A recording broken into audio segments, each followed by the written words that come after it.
If you think you're getting poorer, well, you're right, because Australians have suffered the biggest fall in incomes in the developed world. But today there was actually good news for the Albanese government, kind of. The latest figures today show the strongest wage growth we have seen in a quarter for 26 years, a 1.3% jump for the quarter, although it's still under the inflation rate, of course, even if the gap is closing, so you actually still are going backwards, but still. But is this quite the good news that the government today said? Joining me is the panel, Michael Costa, former New South Wales Labor Treasurer, and Federal Liberal MP Garth Hamilton. Michael, the wages figures today, good news? Well, good news for those that received it, but I don't think it's good news for people that hold a mortgage, because I think it's going to put enormous pressure on the RBA in the coming months to look at their forecasts. I mean, they were forecasting a lower number in terms of wages growth. Certainly, they didn't expect it so soon.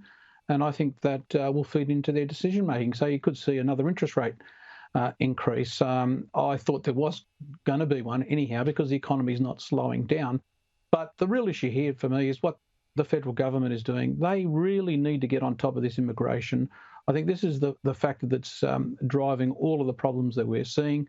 I think Albanese has really got to call a summit on this and look at what is an appropriate level of immigration given all the supply constraints, particularly in the housing market. I mean, their targets at the moment are a joke. They're not going to do anything to put downward pressure on rents, which feed into the CPI. So just to summarise, I think that this is good news if you got it, but for most people, I think it's going to lead to an interest rate increase. It'll certainly put pressure on the RBA to do something about it in the future.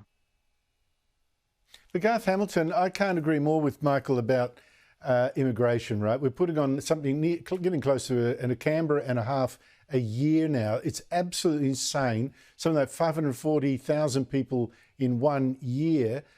Yet both sides of politics don't seem keen on cutting that back to something far more reasonable, say matching the number of houses we're building, which is much, much less than that. Why would that be? Why won't governments get off this mainline of, this new heroin of immigration? Well, I'm very clear to state my position, Andrew. I think we do need to reduce our numbers. I think that's an obvious statement. I think most Australians would see that. We've got 500,000 people coming in the 12 months leading up to September. And the only reason they're doing that, you ask why they're doing that, that's to stave off a recession, a technical recession. We've got a per capita recession. Things are going backwards. And the real question for people is, are you better off now? And we know we're not. This immigration flow that we're seeing in is purely keeping the government out of having to deal with a technical recession. But Australians are hurting. This isn't solving the problem. It's only making things worse. The only thing I'd add to it, we've got this massive immigration. We've also got falling productivity at the same time. The impact on our national outputs are terrible. Things aren't looking any better. Well, I'm looking forward to the Liberal policy on cutting in immigration coming up to the next election. I must I'll speak for myself, Andrew. I'm always happy to advance that. No, I appreciate that, Garth. I've appreciated it in the past. You do push out that boat, and I'm glad of it. Michael, there was an angry debate in Parliament today, as I showed at the top of the show. Opposition Leader Peter Dutton saying the Prime Minister should not be flying today to the APEC conference. He should be dealing instead with the debate here over releasing 83 foreign criminals from indefinite detention. Plus, of course, the fear that Jews have of pro-Palestinian mobs. Well, the Prime Minister says, the opposition is lower than low for linking those two issues. Your response, is he right to fly to the US? Well, I didn't think he should have went to China, as I said at the time, Andrew. I think he's got some real problems at the moment. The government's in drift. It doesn't have clear policy positions on a range of issues. And I think this is a function of its defeat in the Voice referendum.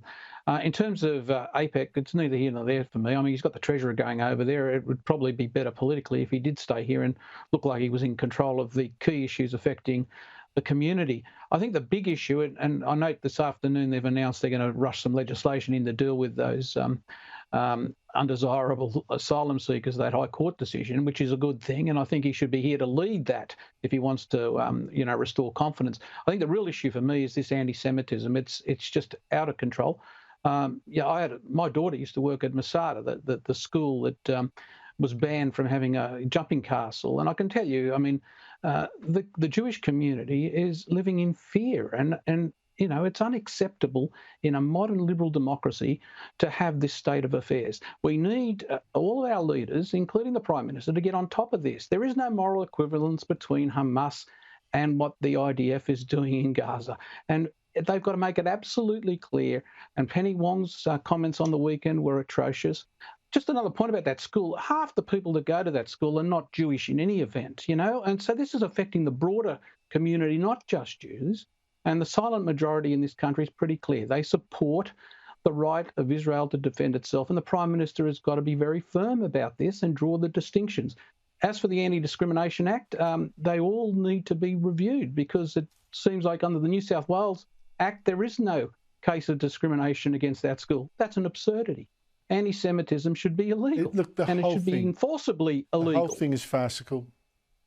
Look, it's shameful, because this is what the world is seeing about us right now, right? Those pictures of Muslims shouting "Gas the Jews" went around the world in front of our iconic opera house, and I wonder where the government is. I mean, it's just so sick. But just on the legislation, Garth, I struggle to understand why the government was saying right up to this morning,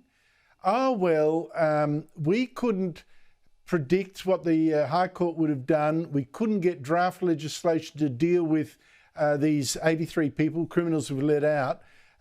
We couldn't. We just had to do what the High Court said. Yet today they are saying, and again, the High Court still doesn't release its full decision. Now, this afternoon, it's saying, yes, we can do it after all. We're going to rush legislation through. I mean, what on earth is going on there? Well, Labor is in complete disarray. We've got Claire O'Neill, who seems to think we can't legislate for this issue. We've got Penny Wong, who says we can. We've got Andrew Giles, who would appear to have absolutely no idea, unfortunately. I have to say his responses in question time were absolutely terrible. And where's the leadership? Where's the leadership? The Prime Minister's already on a plane. As we speak, Andrew, he's halfway to the US. He's walked away from his responsibility of guiding Australia through a very difficult period. We're talking about social cohesion. We're talking about keeping people safe in their own communities, on their own streets. On Tuesday morning, I met a lady out the front of Canberra, out of Parliament House here, who was afraid to speak Hebrew, a Jewish woman, afraid to speak Hebrew at her shopping centre for fear of repercussion. That's unbelievable that's happening in Australia. That's completely against, I think, everything that Australia stands for. Right now, we should be having, you know, a Prime Minister take the lead across the board of all the issues that are affecting us. And look, the contrast could not have been greater today between the leadership of Peter Dutton, unafraid to stand up and call these things out, and the lack of leadership from Mr Albanese, running away when things get tough. I'm out of time, Michael, but I just want to ask you, because you're very good at hosing me down if I go too far. I'm wondering, though, whether we're seeing not a collapse of leadership, but a really dangerous fraying of it, a lack of it. Like a Prime Minister was distracted during the Voice referendum, seems not in control of the agendas swirling around him. How would you put it?